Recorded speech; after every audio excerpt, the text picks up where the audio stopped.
Les véhicules hybrides et électriques. Tout d'abord, le principe de fonctionnement.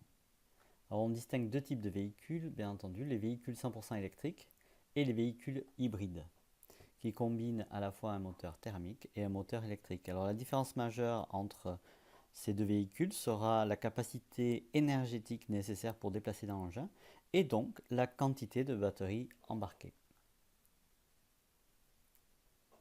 Plusieurs éléments composent ces véhicules. Les câbles de haute tension sont identifiés par une protection de couleur orange afin de bien les différencier des circuits électriques de servitude. Des batteries de différentes technologies peuvent équiper ces véhicules avec des tensions allant de 200 à 600 volts. Les câbles orange peuvent véhiculer des intensités de 200 ampères.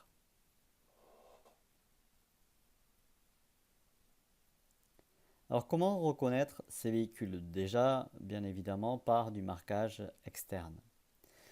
D'autre part, les trappes de chargement, elles peuvent se trouver à tout endroit du véhicule, mais sont vraiment caractéristiques de la présence de batteries haute tension.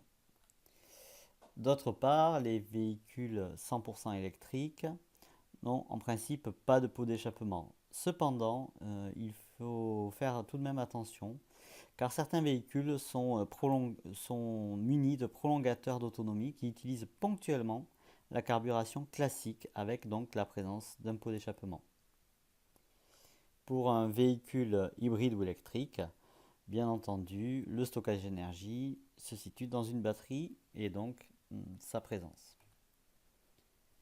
Enfin, pour identifier ce type de véhicule sur une carte grise, il faut se référer à la rubrique P3 et on distinguera les EH, essence hybride non rechargeable, les GH, gasoil hybride non rechargeable, les GL, gasoil hybride rechargeable et les 100% électriques EL.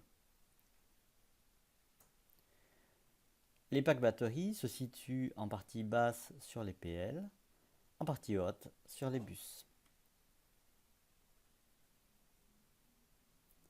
Alors, les risques associés à ce type de véhicule sont d'une part le risque toxique, notamment par des émanations via les batteries de traction ou l'ultracapacité,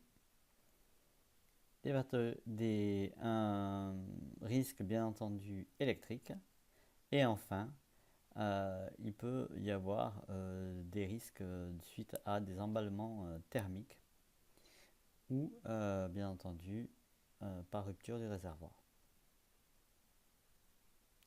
La sécurité intrinsèque de ce type de véhicule. Alors on distingue des ouvertures automatiques par relais haute tension. Certains véhicules sont munis de service plug, d'autres de boucles d'isolement. En option, on retrouve un Fireman Access. Alors, les services plug, on en distingue deux types. Les arrêts d'urgence intuitifs, donc qui ne nécessitent pas de recommandations particulières, et une manipulation plus spécifique après consultation de l'ERG, car complexe, il s'agit d'autres types de services plug. Alors, ces emplacements de ces services plug sont propres à chaque modèle. Il conviendra donc de consulter l'ERG.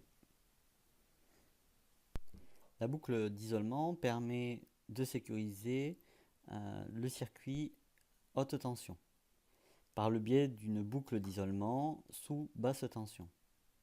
Cette coupure peut être réalisée par section à la pince ou par action manuelle sur les dispositifs prévus par le constructeur.